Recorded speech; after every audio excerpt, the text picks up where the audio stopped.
Boom shakalaka! Welcome back, folks, to some more Callahan's Crosstime Saloon. I'm your host with the most, the Game Hoarder. Alright, now we have this fucker's, Yorkister Van Lines. license plate. Last year, over 20,000 families put their trust in Yorkister. Fuck Yorkister! I'd like to complain about one of your drivers. Did you have the license plate number, sir?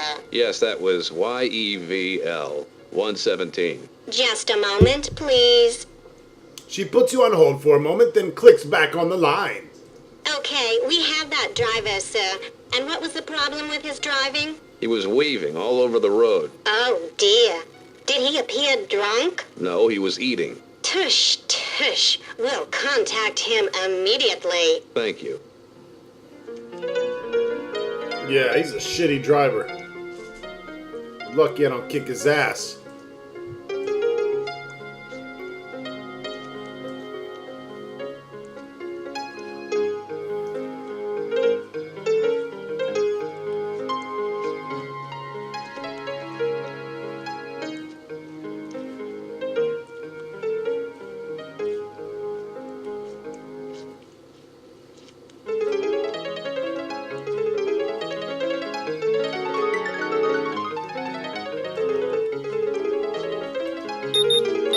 The man's beeper goes off, his jaw drops open, his mouth full of sandwich. He says something that sounds like, "You trip!" and then walks around in the truck's cab to call to the dispatcher.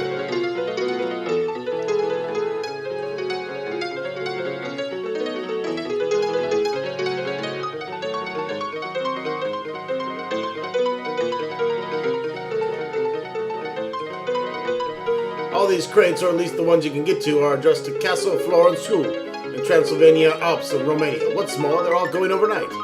It must have cost Pyotr a small fortune.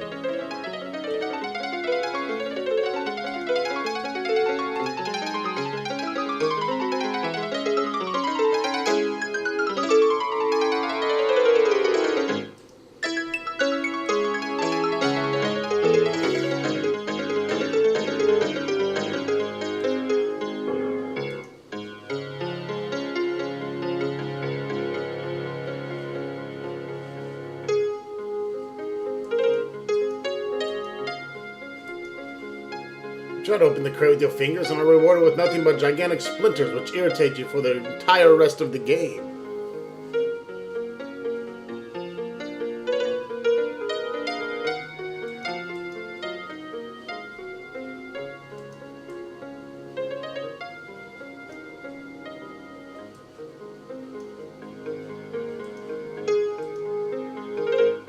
The steamer trunk is bound with bolts and straps, and a hasp in the front, looking as if it would take a long time to open.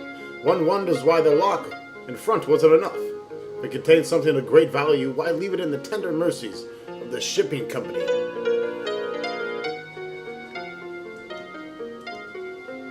The bolts slide out of the half-inch, and there's a soft but significant click.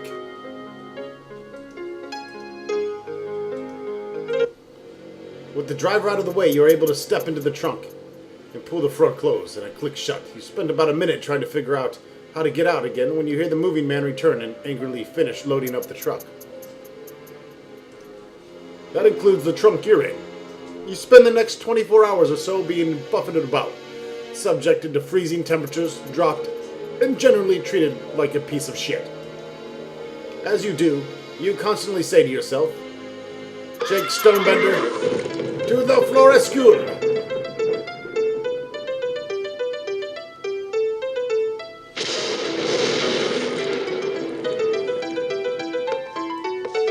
During the many hours of rough travel, of the chilly airplane cargo hold, and of numerous unloadings and reloadings, you develop strange sensations.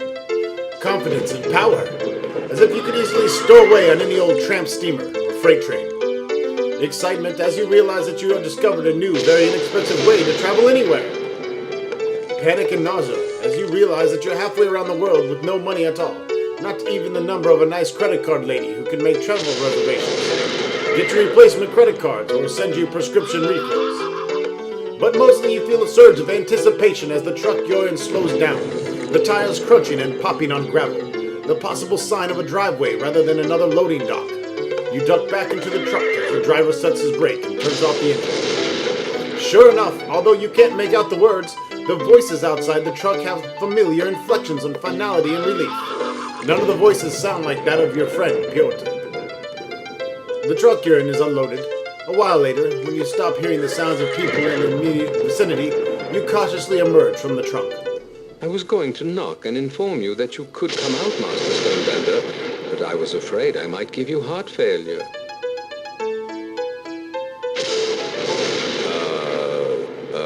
Are you all right? Yes, but no, I'm confused. I'm so sorry. Perhaps you didn't know we were expecting you. Master Pyotr informed us you were coming. He did? Yes. I believe his exact words were, "A man named Jake Stonebender has done something very ill-advised. When he arrives and gets out of my substitution trunk, treat him with utmost respect, but inform him that his trip was unnecessary. I am then to make arrangements to have you sent back to America immediately. First class, of course." He did? Well, if he knew me well enough to know I was coming for him, he should have known me well enough to know I wouldn't leave without him. What? That's okay, I know what I'm talking about. Of course. Well, Master Florescu anticipated you would refuse to depart for at least a while. Feel free to have a look around and make use of Master Florescu's trap and driver if you wish. Let me know when I can make your return reservation. Alright, so let's find Pyotr.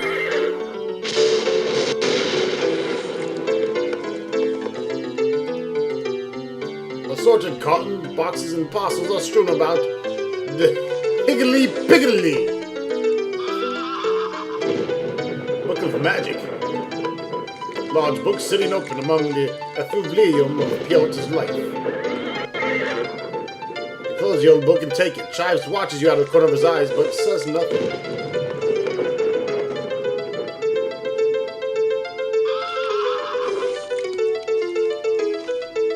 In The Headless Woman, the magician effects a most startling illusion suitable for a stage or parlor. The box is fashioned with two mirrors, hinged at the back, meeting in the center. See workshop plans in the companion volume of this set.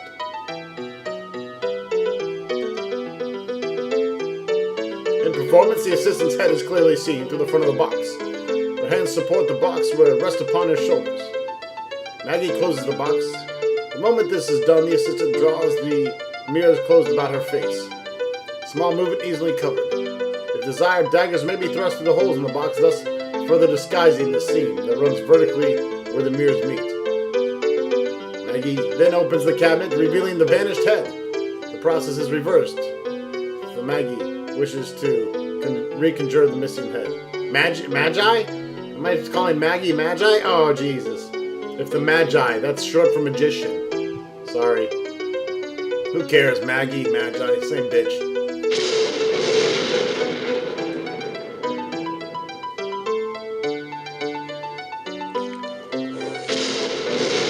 Oh. Evening, Squire. Good evening. Shit. Are you the one I talked to about... Driving? That's me, sir. I'm the driver. Would you be wanting me services? Definitely. Well, that's just fine, sir. I'm just a little surprised, is all. Why's that? Well, you and Master both arriving in boxes and all. I figured you'd be, taking it on the wing, so to speak. Not that there's anything wrong with that, sir. No, I'm not like that. Oh, well, okay, sir. I believe you, sir. Were you wanting to go somewhere now, sir? Yes, please. Only I don't know where I can go. Well, let's see. Right now, unless you know any specific addresses you want to get to, I could just take you downtown. It's a city? I wouldn't call it precisely that. But it's a happening place anyway. Listen to the hoofbeats of the traffic in the city.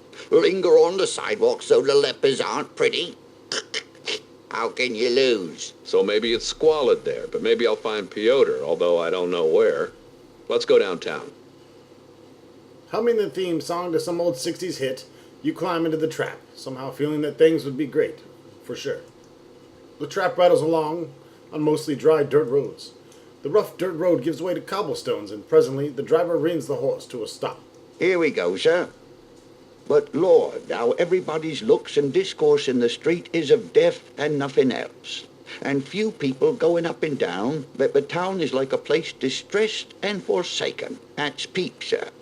But he put such a negative spin on it.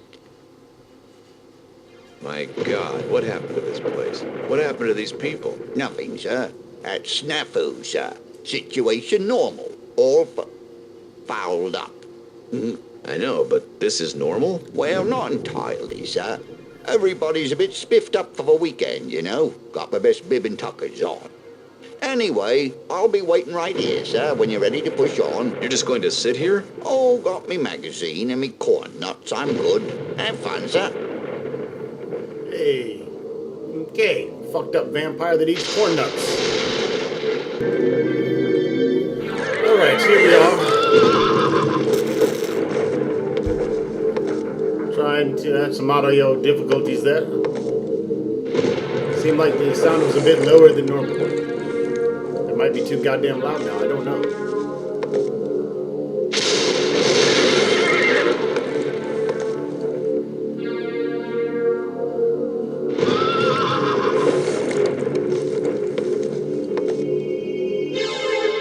Help, I have no legs. It's the remaining original member of Def Lepers. You ask the beggars if you can beg here. The woman sputters. The man tells you that begging is permitted only from the barrel to the corner. And he adds gruffly, since Cameron is home tonight battling a mild case of good health, you can have his spot, if you don't mind sitting by the barrel. It's the remaining original member of KC, the syphilitic hag. There's some crazy wizard over here in the corner. This model can't hold an intelligent conversation. Oh, it's a model wizard. You do a double take at what first appears to be a gentleman holding a skull. Then you realize that someone has left a large hand-painted D&D model standing on the sidewalk.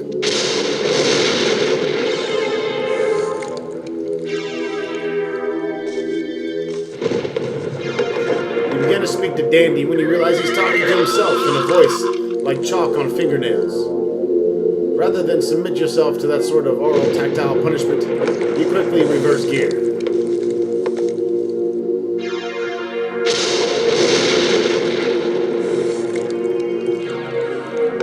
You talk to this critter.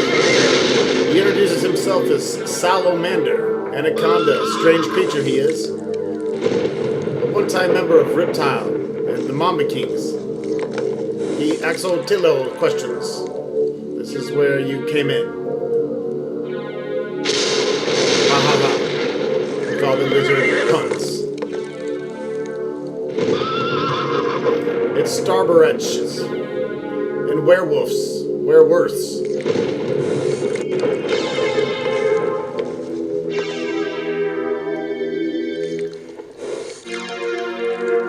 Door's locked and you don't have the key. You don't even have a bobby pin of understanding.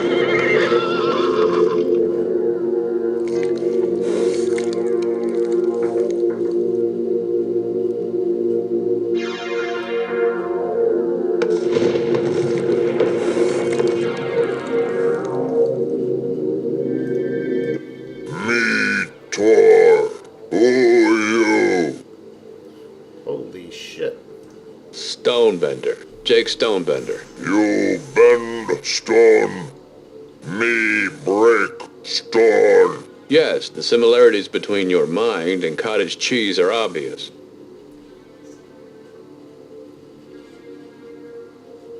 Me glad my thyroid worked better than Tor's. Thyroid normal. Psychiatrist fault. A psychiatrist did this to you? Used to be pro golfer. Now, rawr.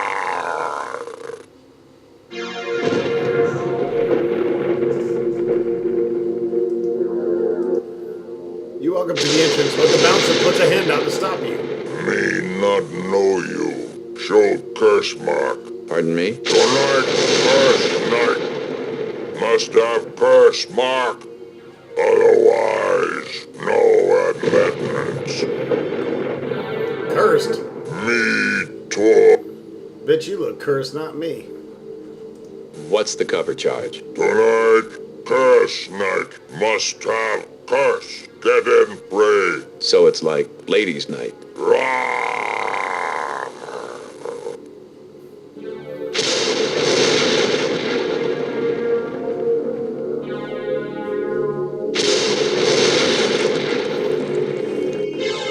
You attempt to strike up a conversation with the golem. He turns to you and his mouth shifts around with ugly grinding and crunching sounds. When you're made out of dirt, it's hard to enunciate well enough to carry on a conversation. It's not often you see a griffin out by himself. Usually they go around in pairs, holding tobacco company logos or anything by the order of Her Royal Highness between them.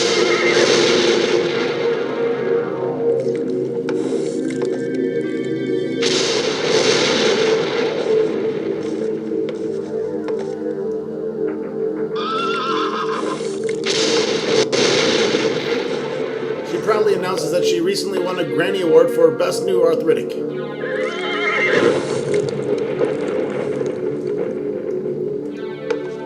guy's got a little dragon. The detail in this game is really cool with all the different shit going on.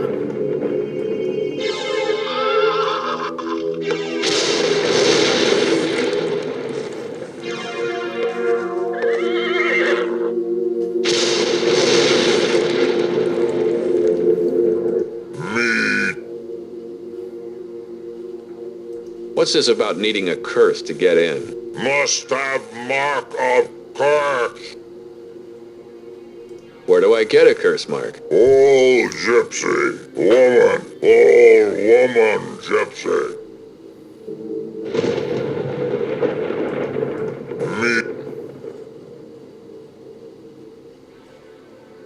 Me, Jane. Ah. Just kidding, just kidding. What's this about needing a curse to... Isn't this a discriminatory policy? Nobody else want to get in before. Alright, we need to talk to some gypsy.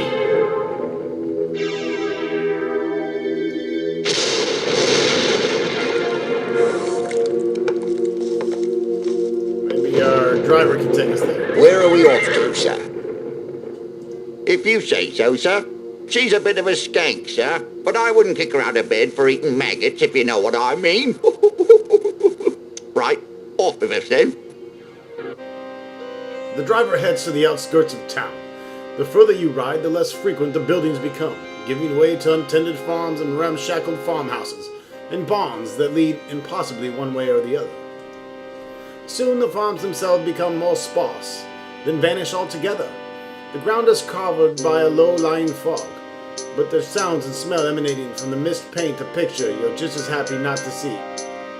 Thick, gassy bubbles bursting on the surface of stagnant bogs, startling loud croaks of peculiarly large frogs, the occasional soft splashing of some poor animal being pulled under by a snake, or crocodile, or other aquatic predator, and the insects, whose droning is occasionally punctuated by soft thuds as they hurl themselves against the windows of your carriage.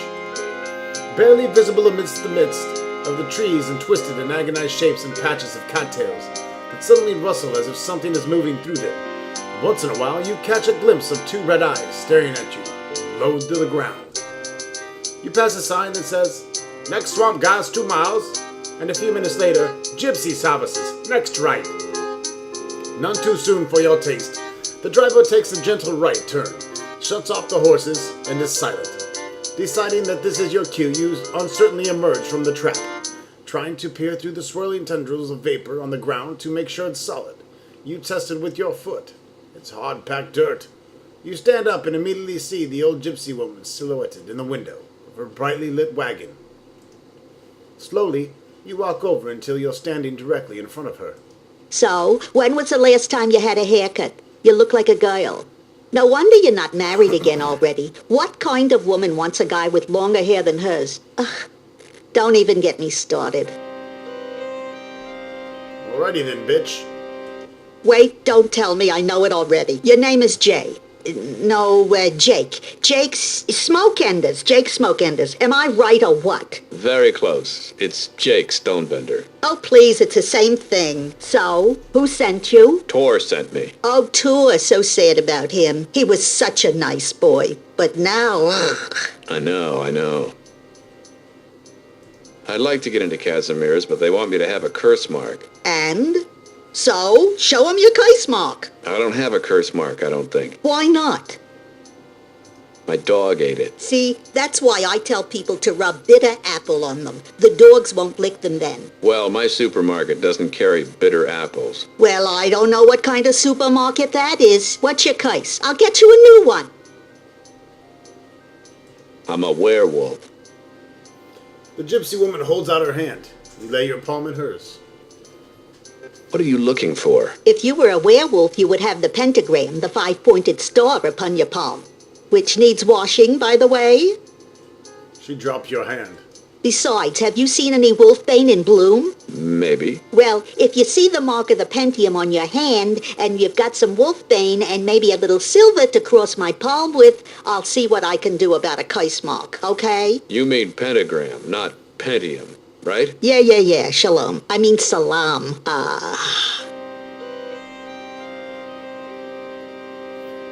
Freeze-dried newt. Classic slug slime. In one of the old bottles, too. Biggest mistake they ever made was changing the formula. Come on, slug slime is slug slime. You don't mess with a good thing. Well, I buy the freeze-dried because it keeps longer and I don't use so much these days, but the taste is not so good. Now, my homemade dried newt, that is a newt. Got a violin, too. Is that a Stradivarius? Is that a Stradivarius? What else? Well, the strings are genuine Stradivarius, and by that I mean that's not catgut. That's my younger boy, the mad doctor, and you should see the grandchildren. 5 of them I've got now. I just wish one of them had been a girl. Or a boy. Is that a crystal ball? No, it's a snow globe from the Seattle-Tacoma airport. Dummy, certainly it's a crystal ball. I like to gaze, and I don't mean at the future. You ever see Sliver? Yes. Then you know what I'm talking about. All right, well, let's go see if we can find some wolfsbane.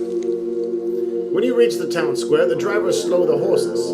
He pulls a large wooden lever at his feet. The bottom of your seat suddenly swings down, dropping you to the floor of the trap and under the street. Before you can sit up, he pulls the trap ahead a few feet, stands up, and waves at you. You're all right then. Have fun, sir. And I'll be awaiting you when you're ready to go. Look at this fucking crazy looking son of a bitch. You ask the bearded gent what his profession is. He tells you that he's the town lobotomist. Doesn't even need an ice pick.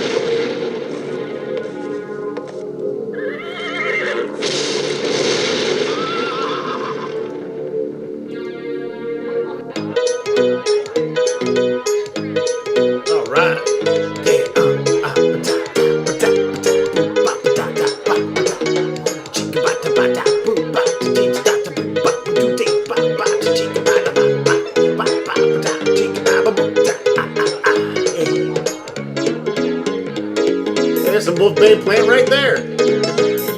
You reach over and pluck a blossom off the wolfbane plant. This isn't a real plant. It's silk. The plant looks offended. Not that there's anything wrong with that.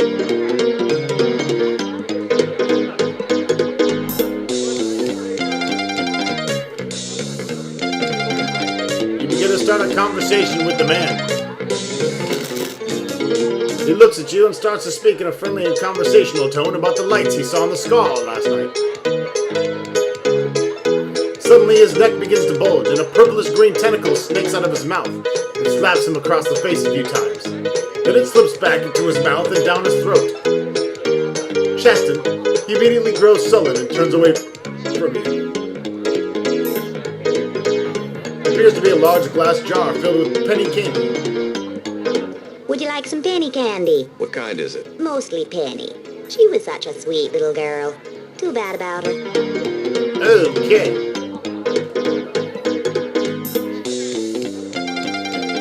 There's a funny little Mad Magazine deal. Rather than tear it out of his hands, you just try to catch a glimpse of the articles. In the issue, you notice snappy torches to stupid questions. You know you're really impaled on a gigantic spike when the lighter side of Caligula, behind the scenes at the crematorium, and a peek inside Jack the Ripper's wallet.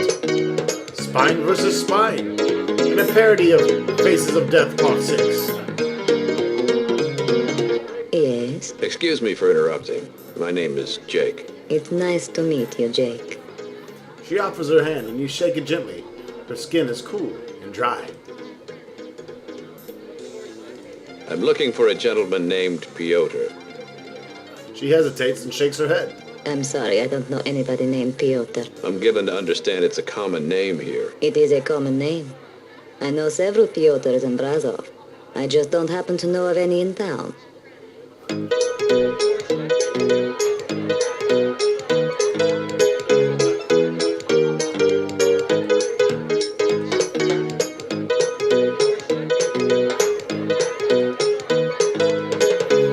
She holds up her hand for you to kiss, but instead you lean forward and give her a chaste peck on the forehead.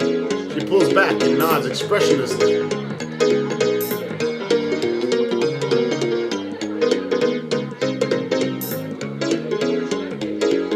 You try to engage the man in conversation. He mutters something about this place needing a parking lot.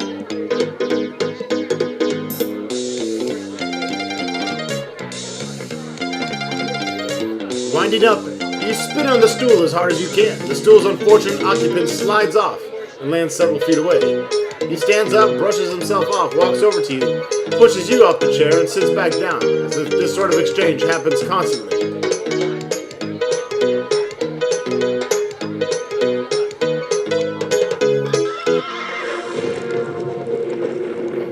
Alright, we also need to find some silver.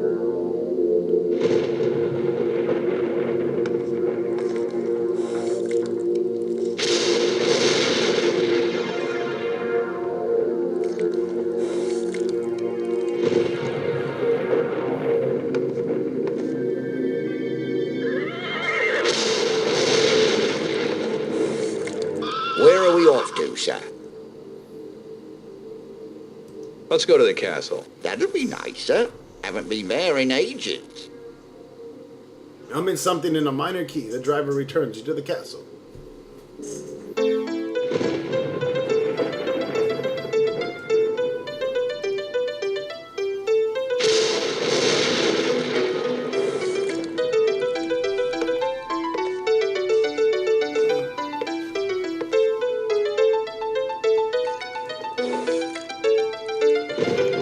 You gently lift the lid. A few silver coins fall out. You scoop them up and put them back on the pile inside the box. You take a handful of palming coins.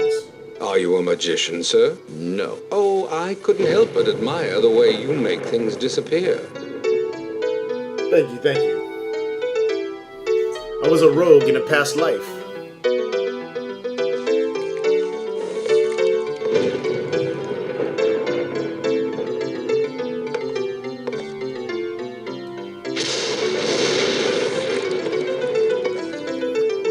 Let's keep searching here.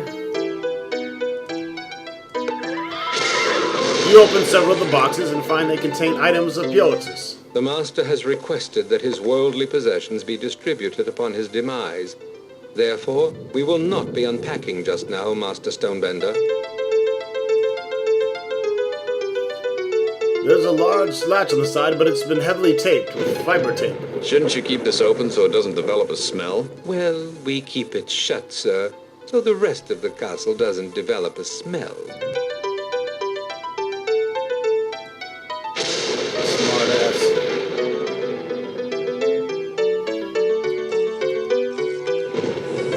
The face of this portrait has been cut out.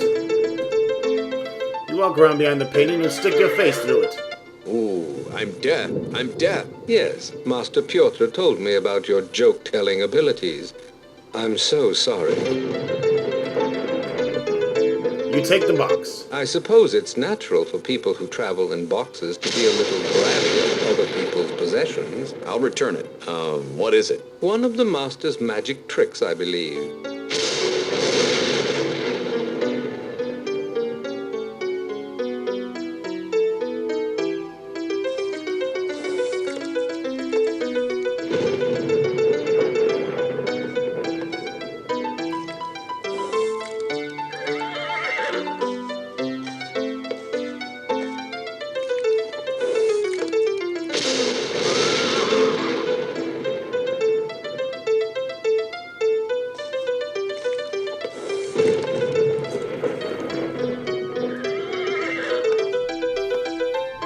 And we'll take Will these. that be all?